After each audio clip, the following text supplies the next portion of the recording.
네, 이제 2차시 2교시 공부 시작하겠습니다.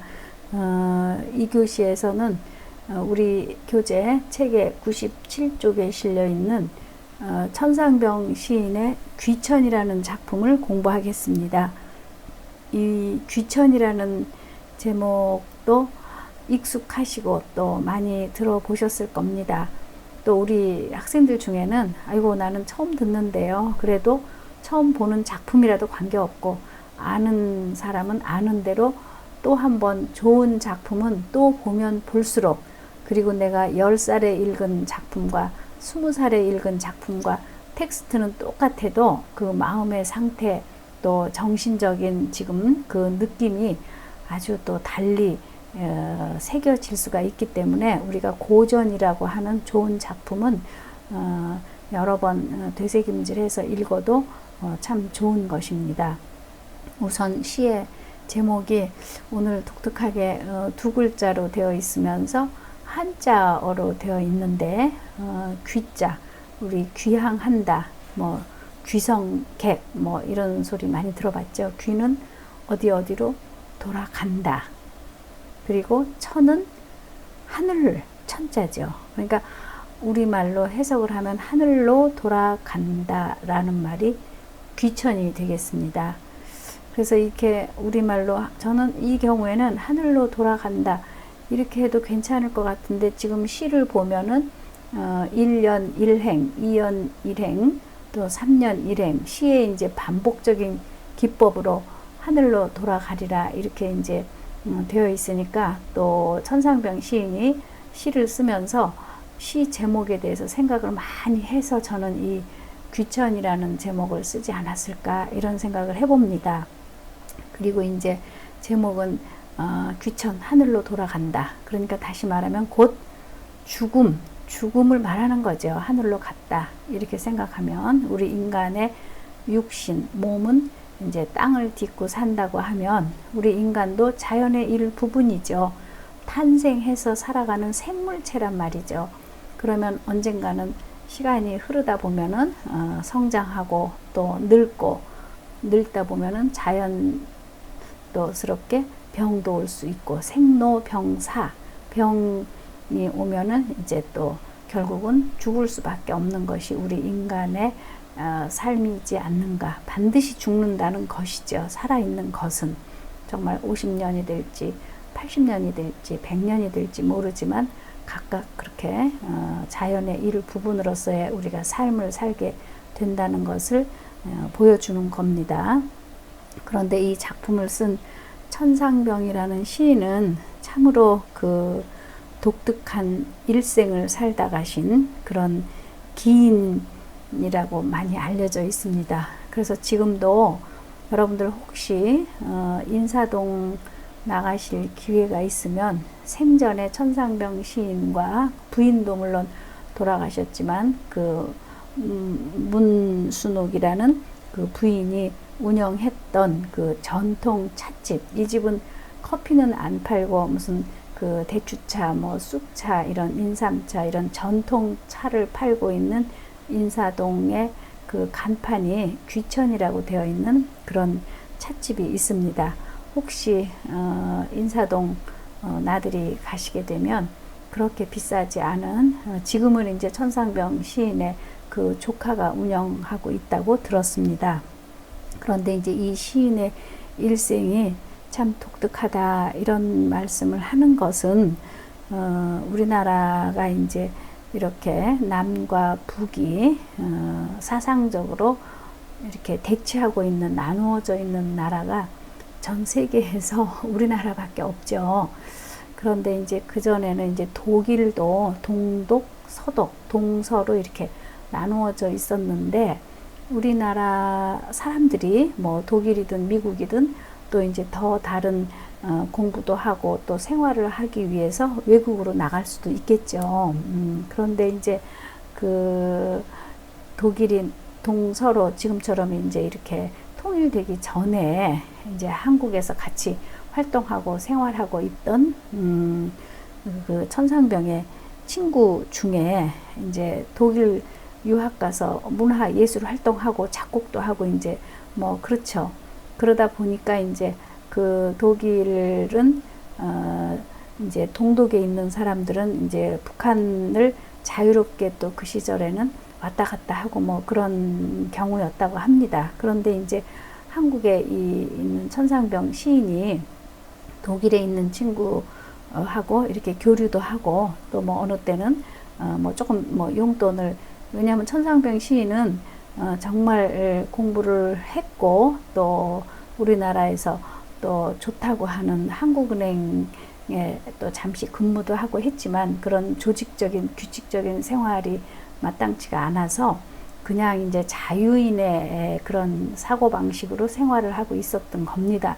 그러니까 이제 주변에 아는 사람들한테 뭐 1,000원, 2,000원 이렇게 생활비를 뭐 용돈 같이 받아가지고 하루에 필요한 뭐 맥주 한 병 또 뭐 담배 조금 사고 뭐 교통비 그때는 토큰이라고 해서 뭐 그런 거 사서 쓰고 그랬으니까 특별한 의식 없이 아마 이제 그런 교류가 조금 있었던 건데 이제 정부에서는 그런 사람들하고 교류했다는 것만으로도 이제 뭔가 사상적으로 이상하지 않은가 이렇게 해서 이제 1967년에 이제 그걸 우리는 동백림 사건, 동베를린 사건이라고 해서 이제 그 끌려가서 어떤 모진 고문을 받고 그래서 이제 좀 신체적으로 너무 힘들고 어려운 그 어린 아이도 낳을 수 없는 그런 이제 상황에 처해져 있다고 합니다. 그래서 아주 정신적으로 육체적으로 피폐한 상태에서 그 무연고자 형태로 이제 길에 쓰러져 있었는데 그 당시에 이제 그 지금도 그 서울시에서 운영하는 병원이 있는데 거기에 이제 들어가 있었던 거죠. 그런데 이제 주변에 있는 시를 같이 공부하던 여러 친구들은 천상병 시인이 어느 날 갑자기 없어져 버렸기 때문에 어디 가서 죽지 않았나 이렇게 생각하고 아마 저는 전 세계에서 이런 일은 없을 것 같습니다. 옆에 있는 친구 시인이 죽었다고 생각을 해서 살아있는 사람들이 세 분이 아주 천상병 시인의 시집 새, 제목이 새라는 아주 멋있는 그런 유고 시집을 만들어서 줬어요. 그래서 거기에다가 천상병 자네 지금 어디 있는가, 친구들이 자네를 찾고 있네, 혹시 불귀의 객, 그러니까 이제 저쪽 저승으로 가지 않았나 염려하네 이러면서 친구들이 그 서문도 쓰고 캐리케처 그림도 그리고 그래서 천상병 시인이 귀천 이 작품뿐만이 아니라 다른 작품도 전부 다 모아가지고 아주 멋진 시집을 살아있는 사람을 죽었다고 생각하고 유고 시집을 낸 이런 경우입니다. 정말 아름다운 일이고 이런 일이 전 세계에서 저는 어느 곳에서도 듣지 못했던 그런 일이라고 생각합니다. 그래서 그 당시에 그 서울시립병원에 끌려가서 요즘 같으면은 뭐 어떤 사람이 돼도 그 주민등록 제도로 해서 뭐 이 지문만 뭐 이렇게 확인하면 이 사람이 누구다 금방 알 수 있었겠지만 그 당시는 그렇게 신분 확인이 안 되던 그런 시대입니다. 그래서 이제 그렇게 가 있었고 그때 이제 간호해 주던 그 문순옥이라는 그 부인이 나중에는 수용 당시 이제 정신병원에 수용돼 있었는데 간호해 줬던 그 문순옥 여사와 이제 결혼을 하고 그 인사동에 귀천이라는 그런 찻집을 운영했다고 합니다. 그래서 지금은 물론 두 분 다 저 세상에 가서 이제 저 세상에 가셨죠. 그래서 여러 가지 이 천상병 시인은 에피소드가 참 많습니다. 이제 작품 보기 전에 하나 더 에피소드 또 그래서 이제 그런 일생을 지냈다는 거 참 기이한 일생을 살게 된 경우고 그래서 이제 이제 우리 9월 중순에 추석도 돌아오지만 그 천상병 시인이 추석 전날 밤 시를 쓴 거 보면은 마지막에 이제 그렇게 이야기합니다. 저승 가는데도 여비가 든다고 하면 나는 여비가 없어서 저승도 못 가나 할 정도로 그렇게 이제 추석 전날 밤 대부분 사람들이 우리 다 귀성객이라 그래서 요즘에는 코로나 시대라 뭐 좀 가족들이 모이는 것도 어려운 형편이지만 정말 1년에 2번 추석 때와 구정 때는 고향을 찾아서 그렇게 갔었죠. 그런데 고향에도 나는 갈 수 없을 만큼 여비도 없다. 그러니까 죽어서 저승 갈 때도 내가 여비가 없다면 나는 저승도 못 가나, 이런 시를 쓴 적이 있는데, 천상병 시인이 이제 3월 달에 의정부에서 나중에 이제 돌아가시게 됐는데, 그때 이제 그 장모하고 셋이서 살았는데, 건너방에 천상병 시인이 이제 살다가 돌아갔는데, 그 장례식을 치르고 난 다음에 그 집에 돈이 예를 들면 한 이제 비용이 다 치르고 나니까 한 뭐 800 정도가 남았었다고 한답니다. 그런데 그거를 얻다가 좀 둘 데가 없어서 그 천상병 시인이 묵었었던 건너방 그 연탄, 그때는 이제 돌아가셨으니까 연탄을 안 뗐으니까 그 연탄 구덩이 안에 이제 좀 넣어놨다가 다음날 은행에 갖다 넣으려고 했는데, 그것을 이제 그 사실을 몰랐던 그 장모님이 그 연탄, 저 죽어 나갔지만 천상병 천서방이 살던 저 방이 참 춥겠구나 이렇게 생각하고, 부인이 그 연탄 구더기 속에 돈을 넣어놓은 걸 모르고 연탄 위를 이렇게 갖다 내서 연탄이 이제 돈이 좀 탔다고 합니다. 그래서 이제 한국은행에 그걸 가지고 가서 이제 보여줬더니 뭐 800만 원이었으면 타다 남은 거 조금 이렇게 흔적이 있는 거 계산해서 한 400만 원 정도를 찾아왔다고 합니다. 그래서 이제 주변에 많은 문인들이 그 불타버린 400만 원은 천상병 시인이 저승에 갈 때 쓴 여비라고 생각한다는 그런 이야기가 신문에도 실리고 많이 또 이야기가 되고 했었던 독특한 그 일생을 살다간 우리 천상병 시인을 다시 한번 기억하면서 귀천이라는 작품을 공부하겠습니다. 자, 나 하늘로 돌아가리라. 그러니까 귀천은 제가 돌아갈 귀, 하늘천. 그러니까 나 누구냐? 내가 이제 하늘로 돌아가는데 내가 어떤 모습으로 가는가? 새벽빛와 닿으면 쓰러지는 이슬 더불어 손에 손을 잡고. 여러분들 어쩌다가 새벽에 잠이 안 와서 혹시 아침 산책을 한번 나갔다고 생각해 보십시다. 그러면 아침에 이제 그 산책 갔다가 돌아올 때쯤 되면 해가 쫙 퍼지죠. 그러면 그 풀잎에 막 매달렸던 이슬들이 안 떨어지려고 해도 햇살이 쫙 빛이 새벽에 이제 퍼지면 이슬이 떨어지듯이, 마치 나는 그러한 모습으로 나한테 죽음이 왔을 때 죽지 않겠다고 막 거부하고 발버둥치고 그러는 것이 아니라, 이렇게 햇살이 쫙 퍼지면 이슬이 떨어지듯이 내게 죽음의 순간이 왔을 때 나는 이것을 받아들이겠노라고. 1년이 그러니까 죽음을 거부하는 것이 아니라 죽음을 잘 받아들이는, 그런 이슬이 지는 거는, 죽음이라는 거는 소멸되는 거니까 그렇게 내가 이제 죽음을 맞이하겠다. 이제 새벽의 모습으로 비유를 한 것이고, 이연으로 가면은 이제 저녁 해 질 때 노을로 이제 비유를 한 거 보시겠습니다. 나 하늘로 돌아가리라. 이제 반복적인 기법이고, 여기 보면은 우리 글이 그렇게 해석하기 어려운 단어 같은 거 하나도 없죠. 그러니까 어린 아이도 알아들을 수 있는 가장 쉬운 말을 가지고 글을 쓰면서 그 대신 생각은 많은 것을 불러일으키게 하는 것이 좋은 어떤 사색적인 그런 글쓰기 방법입니다. 두 번째, 나 하늘로 돌아가리라. 이제 저녁 때 노을이 쫙 퍼지면 노을 빛과 같이 함께 더불어서 그 기슭에서 막 놀고 있던 구름이 이제 그만 놀아, 이제 돌아와야 돼, 이리 와 하고 손짓을 하면은 노을 빛도 넘어가듯이 구름과 같이 손짓하는 것에 거기에 순응한다는 거죠. 받아들인다는 거죠.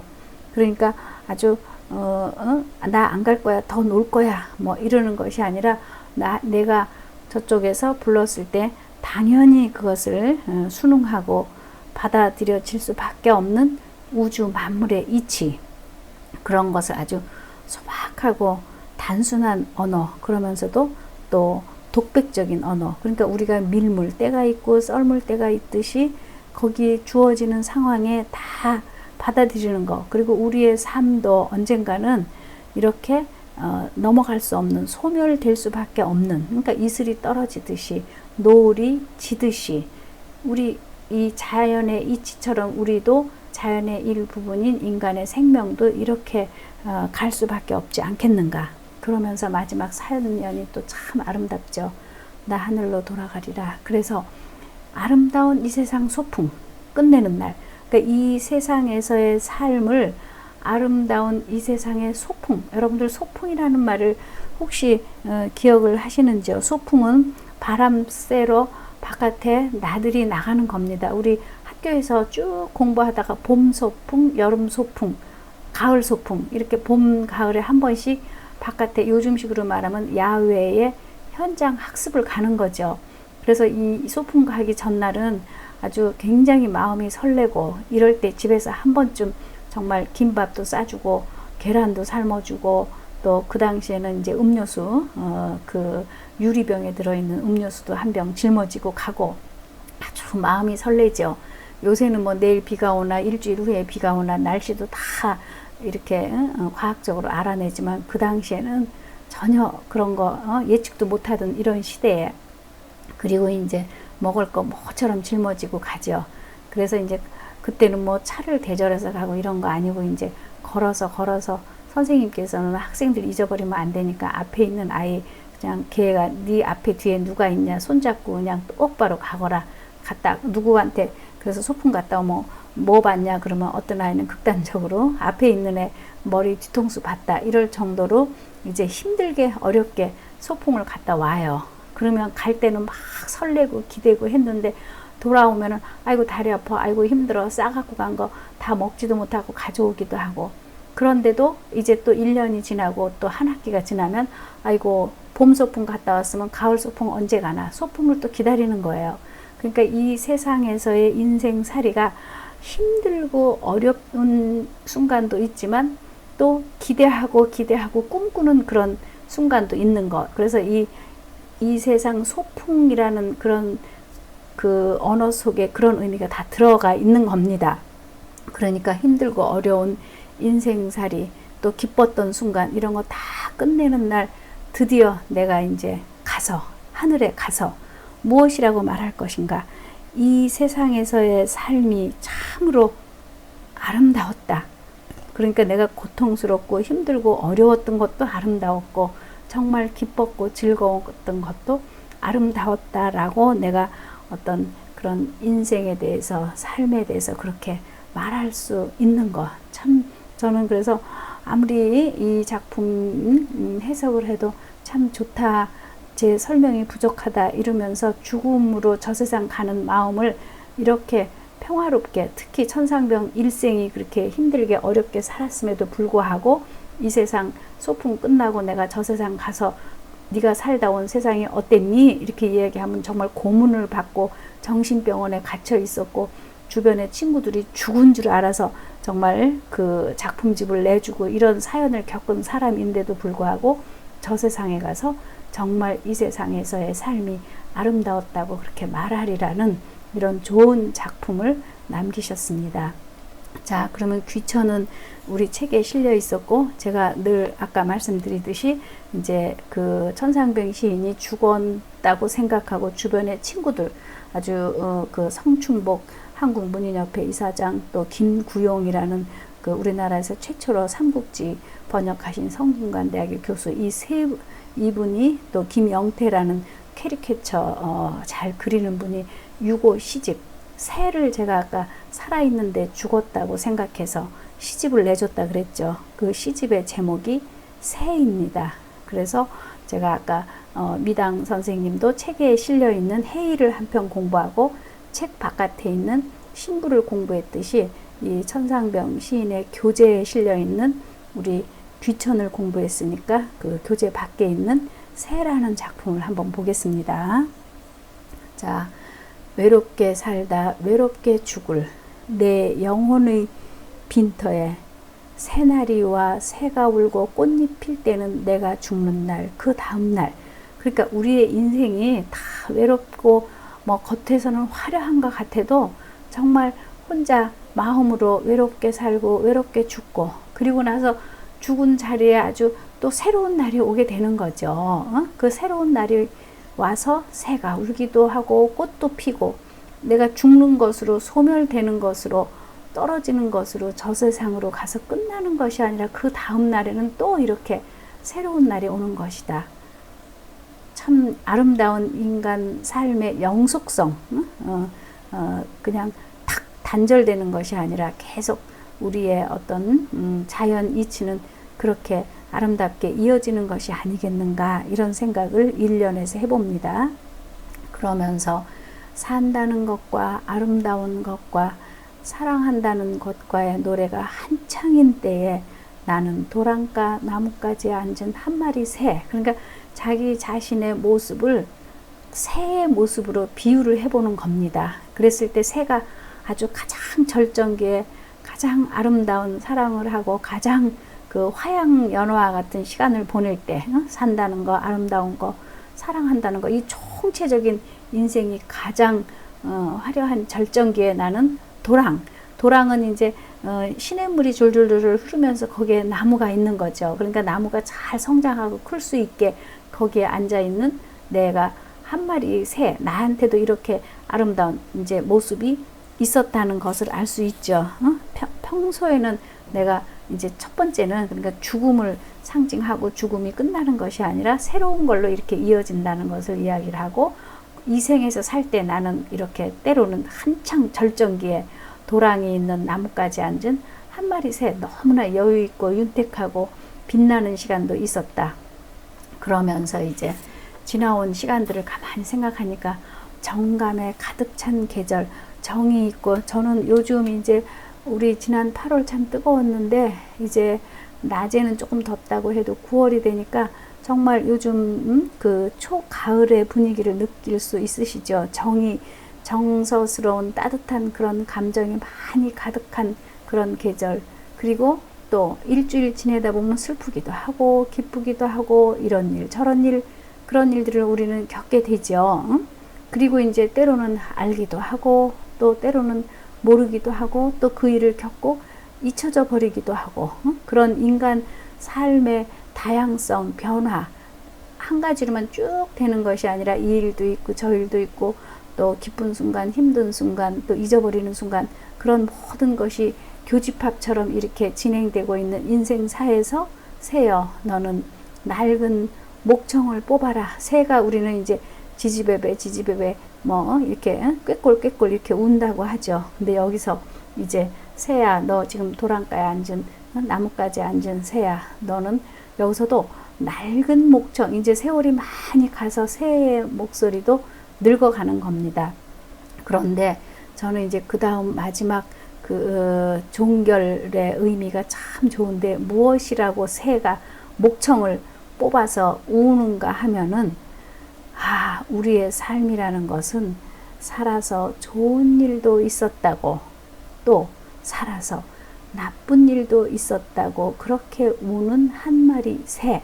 저는 이 마지막 부분이 너무 의미가 깊은 것 같습니다. 우리의 인생이, 우리 제자들, 우리 친구들이, 일을 하는 친구들, 또 사랑하는 친구들 함께 하다 보면 아주 일이 잘 돼서 좋은 일도 있었고, 또 어느 때는 또 좋지 않은 일도 있고, 또 친구하고 지내면서도 아주 기쁘고 좋은 일도 있었고, 또 때로는 그렇지 않은 일도 있고, 그러니까 좋다고 다가 아니고 나쁘다고 다가 하니까 이렇게 인생은 그렇게 좋은 일도 있고 나쁜 일도 있고 그런 거니까 너무 그렇게 힘들어하지 말고 살으라고 말하는 것과 같이 그렇게 새가 이야기하는 것과 같다. 그래서 이 새라는 제목의 작품집 한 번쯤 기억해 주시기 바랍니다. 오늘 그래서 이제 강의를 2차시 1교시 2교시 마치면서 오늘 공부한 이제 시, 미당 선생님 해일 신부, 천상병 선생님 귀천새, 네 작품 중에서 여러분들이 한 작품을 선택을 해서 마치 이제 우리가 독서와 토론이니까 토론한다고 생각해서 아래와 같은 형식으로 또 9월 16일까지 말하고 싶은 것을 한 작품 선택해서 써서 제출해 주시기 바랍니다. 앞으로 작품 공부하고 이렇게 토론문 쓰기 형태로 강의 진행을 하겠습니다. 오늘 2차시 1교시 2교시 강의를 모두 마치겠습니다. 일주일 동안 건강하시게 잘 지내시고 다음 주에 또 더 좋은 강의 준비해서 여러분들 들려드리도록 하겠습니다. 안녕히 계십시오.